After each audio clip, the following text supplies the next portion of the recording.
Welcome to today's episode of the Heaven and Elle podcast. I am your host, Elle Edwards, founder of the Itchy Soul Playground and Youier, and as ever, I'm delighted to be here with you. I say this a lot, but actually what we're exploring today is one of my favourite topics. We're talking about joy, and specifically joy in the little things. And it was inspired by yesterday, the paperback copies of my book arrived. Now, I know lots of you have seen the photo of me going, yay, with a big smiley face, because I was so excited, and I still am. I love reading on Kindle, as many of you know, because you don't have to wait and you get it straight away. But there is something quite fun about holding it in your hands, and so I was really excited. But it reminded me then when I was saying to Holy Spirit, okay, what are we looking at in the podcast tomorrow? And he said, well, joy in the little things. Now, for me, getting to hold that book in my hand was like a big, yay, it was a big thing. But the reminder that I was given, and the reminder I share with you, is that piece I've explored with you before, that actually we don't have to wait for super special, big celebrations in order to find delight. The real secret, in inverted commas, or the real knack, or whatever word you want to insert there, for day-to-day happiness, contentment, joy, is the ability to see the delightful things right now, wherever you are. You know, if you wait until your birthday or Christmas or when you go on holiday or for these special official good days in order to enjoy day-to-day life, you'll spend an awful lot of your time waiting. And it puts an awful lot of pressure on those moments. There's some stats, and I haven't got the figures for this, but there's studies. People say that Christmas is, or just after Christmas, is those times when lots of people realise, oh, I can't do life with you anymore, and they split up. Because the pressure of being together for extended amounts of time, it just gets too much. Combined with this hype, we hype it up like, oh, it should be this magical. Christmas is the most wonderful, magical time of the year. Now, you know I love Christmas. It is for me, it's not my favourite time of the year because I love it when the sun is shining too. I take delight in whatever season we are in. There's benefits to all of them. But I do rather love Christmas, as you know. I love the delight and the magic and the sparkles and the yummy food and the chance to spend time together. I also love the fact that people, on the whole, tend to be a little bit kinder to each other, and we almost, it's like we give ourselves permission not to go 100 miles an hour.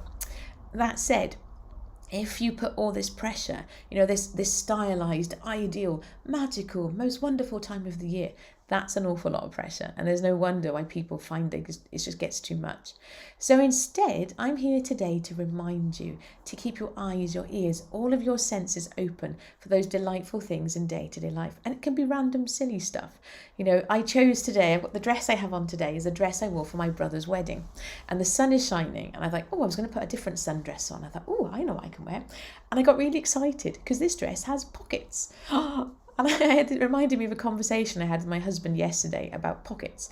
And he was walking into town. We'd gone for a walk, and he was like, I've got nowhere to put anything. These shorts don't have pockets. I said, now you know why we end up carrying, as women, we end up carrying handbags or shoulder bags. It's because too often we don't have clothes with pockets. And that's why we get so excited when we have a dress with pockets. And it's like, oh yeah, I get it. It's such a random, silly little thing, but choosing to put that on this morning, it did many things. It reminded me of the wonderful day that we had in 2016, celebrating my brother and his wife getting married. It reminded me, it allowed me to smile because this dress has pockets. It then reminded me of this conversation yesterday, memories, all these pieces that combine together. You can have smiles and delight and a joyful day-to-day life from all of these seemingly random little things. You don't have to wait for like a big event or a traditional yay. That said, of course, celebrate those things out loud. There was something really wonderful. It was really heartwarming when I shared that random photo of me holding the books up with a big cheesy, delighted grin on my face. It was just so fun how many people then celebrated with me. And in that moment, I like to imagine all of them smiling too.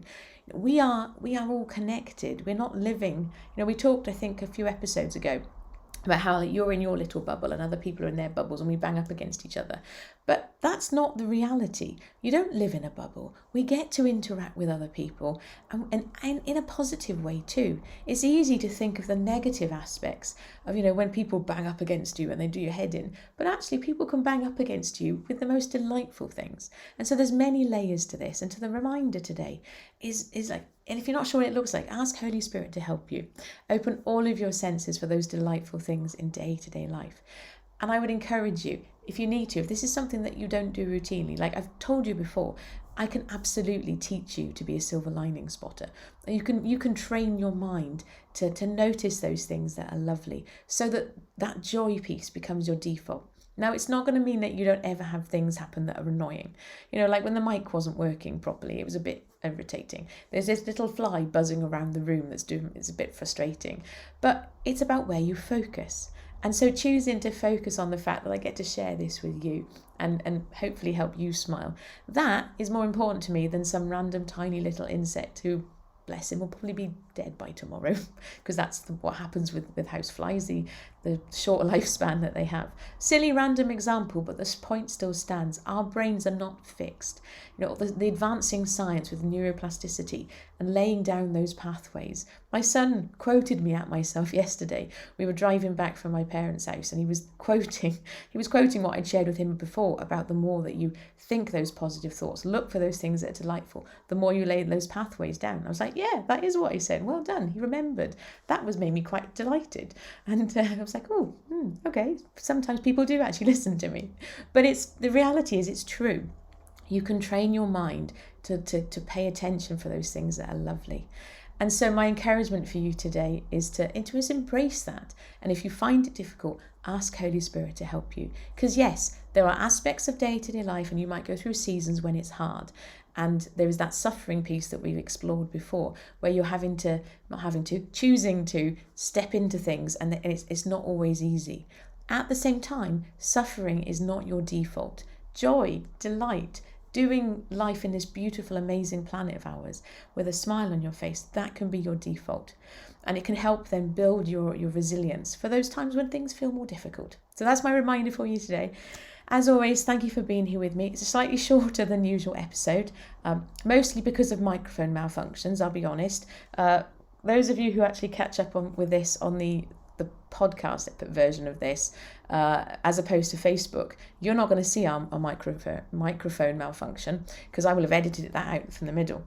But know that we had a microphone malfunction in the middle, and then we keep going, because that's what life is about. It's about stepping forward, recognizing that not everything always goes correctly. And yes, with the podcast, I get to edit that little bit out. But those of you who enjoy it on Facebook will have seen all of that. I'm not going to do anything about that. You have a choice in that moment. You can just go, oh, let's just delete this whole thing. I could go, oh, do you know what? That was messy in the middle. Let's get rid of the whole thing.